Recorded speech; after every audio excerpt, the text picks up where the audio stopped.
My name is Dawbert Cramer, and I'm a Master Chief Engineman qualified in submarines. The USS Spinax needed a second-class engineman qualified, which I was.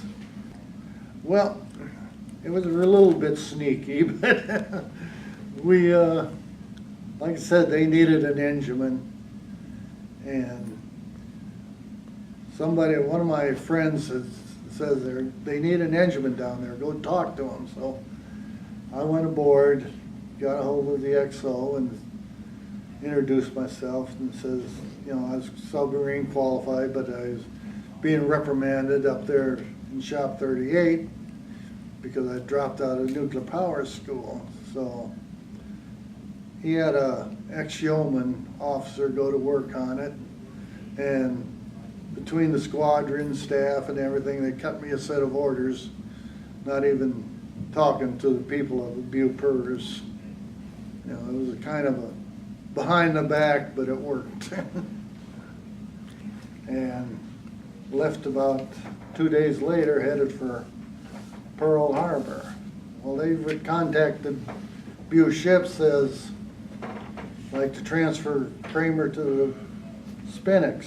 Bu ship says, no, not going to do that. And they says, well, he's halfway to Pearl Harbor already, so we'd have to bring him back. They said, okay, go ahead, cut the orders. So anyway, I always swore if I got on a stateside boat, I'd stay on it forever. So I stayed on the Spinax for 7 years. When I was on the Spinax, I made 3 Westbacks on her, hitting ports from Singapore to Adak, Alaska. So we covered, you know, we went far north in Japan as you can go, and you know, far south is Singapore and everything in between Manila and the Philippines and Korea, a few of the other islands and stuff like that. The Spinax was my main love. I was on it for 7 years, and we had a couple memorable things on there. We were headed back from Westpac, and we got hit from the broadside by a tsunami that nobody seen until it was on us. It rolled us approximately 70 degrees. We had footprints alongside the sides of the engine, and we were rolled over, and about that time all 4 engines shut down and were rolled over.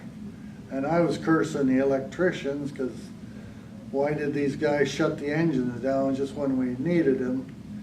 But then I remembered that the only circuit we don't bypass is the high vac circuit, and we had high vacuumed out because we were pulling water down the induction instead of air.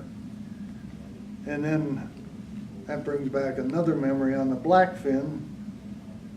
We were running at test depth, and our main induction collapsed, and we took on 11,000 pounds in the after engine room, 8,000 pounds of water in the forward engine room, blew every tank we had, and we were still headed down, and we were 150 feet below test depth.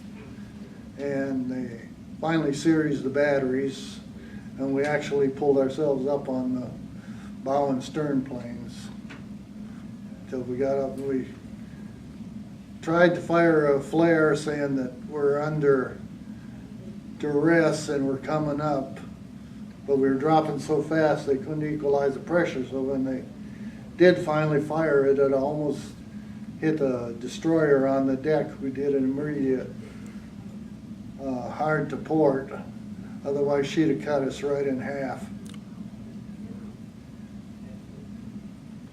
No, there were no injuries. It just we had to, after that we had to go in the shipyard for 6 months to repair all the damage that was done and that had previously occurred. Had quite a good time on it. The crew had about the best morale of any of the boats that I'd ever came in contact with. So, kind of feel that I helped it along, but mainly the crew was get together and do it as one. Like I said, it was one of the better boats as far as camaraderie. I had a forward engine room, and another friend of mine had the after engine room, and we swapped engine rooms periodically just so we didn't get bored and everything. And then eventually I moved up to the auxiliary gang.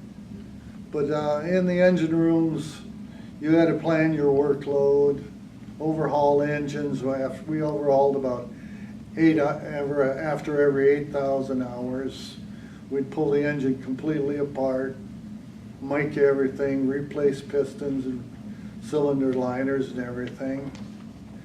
And then all the other auxiliary equipment going with it, the purifiers, the evaporators, and the air compressors the auxiliary men had.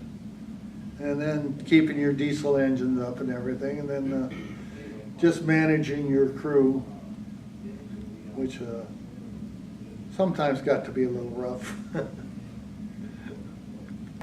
I made chief on the Spinax, and they busted my ankle trying to toss me over the side. So anyway, they transferred me off before they made the next Westpac, and I ended up on the USS Raton.